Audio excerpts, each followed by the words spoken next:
Bonjour, je suis Marion Marten et un jour, j'ai réalisé que je n'avais lu presque que des hommes. Alors j'ai décidé de changer ça.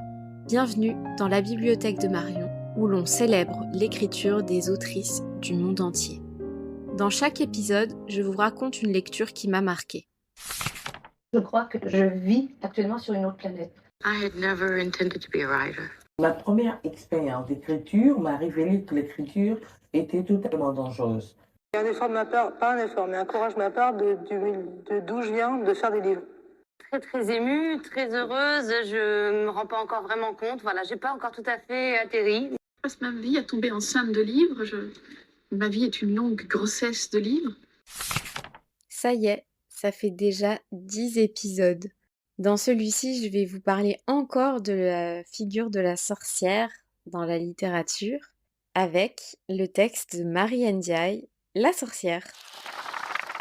Il y a quelque chose de Ma sorcière bien-aimée dans ce roman, qui est un récit qui nous plonge au cœur des mystères de l'univers féminin, mettant à l'honneur la puissance et les pouvoirs magiques des femmes.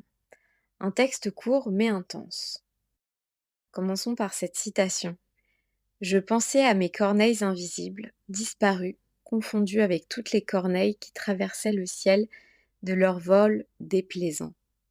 Fin de citation.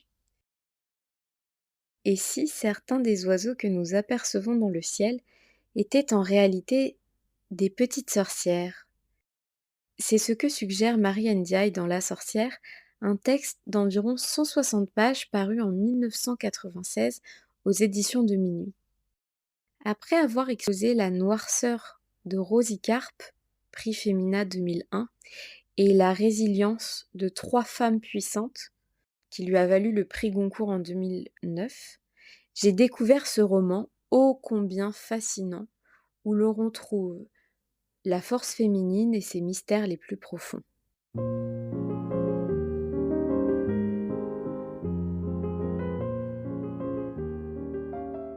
Avec La sorcière, Marie Ndiaye présente des personnages féminins intrigants, notamment Lucie et ses filles, Maud et Lise.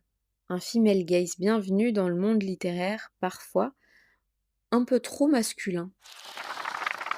Lucie est une sorcière au talent modeste qui dispose d'un don qu'elle utilise peu, la divination. Chaque vision lui coûte, faisant couler de ses yeux des larmes de sang. À l'aube des 13 ans de ses filles, elle décide de leur transmettre ce don, rejoignant ainsi une lignée de femmes aux pouvoirs occultes.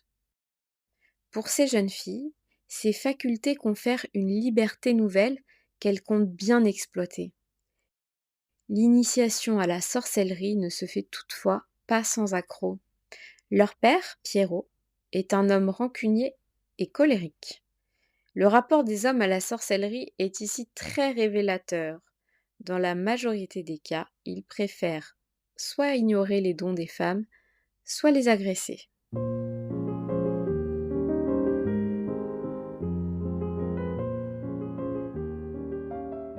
L'un des thèmes qui m'a le plus touchée dans ce roman, c'est cette transmission de pouvoir de femme en femme, de mère en fille. L'autrice explore ces savoirs immémoriaux qui nous manquent parfois tant ils ont été effacés ou traqués au nom de la science, de la religion et surtout du sexisme ordinaire. Allez plus loin avec ces récits ou ces essais féminins. Si l'univers des sorcières et de la puissance occulte vous fascine, je vous propose d'élargir vos horizons avec ces 2 références incontournables. En fiction, L'été de la sorcière de Kao Nashiki. C'est un roman qui m'avait énormément plu. On y suit une petite fille qui, le temps d'un séjour chez sa grand-mère, s'initie à un savoir ancestral et à une connexion profonde avec la nature. En essai, je vous suggère Sorcière, la puissance invaincue des femmes de Mona Chollet. Sur le plan théorique, c'est une recommandation absolue. Cet essai analyse la chasse aux sorcières historique, révélant comment des raisons religieuses et un sexisme systémique ont cherché à éteindre la voix des femmes et leur indépendance. C'est un ouvrage essentiel pour comprendre d'où vient cette peur du pouvoir féminin et ce besoin de le contrôler. Puissent ces suggestions de lecture vous ouvrir de nouveaux horizons littéraires.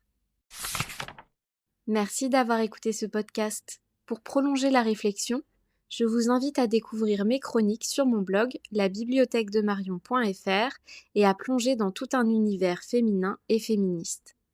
À bientôt pour un prochain épisode.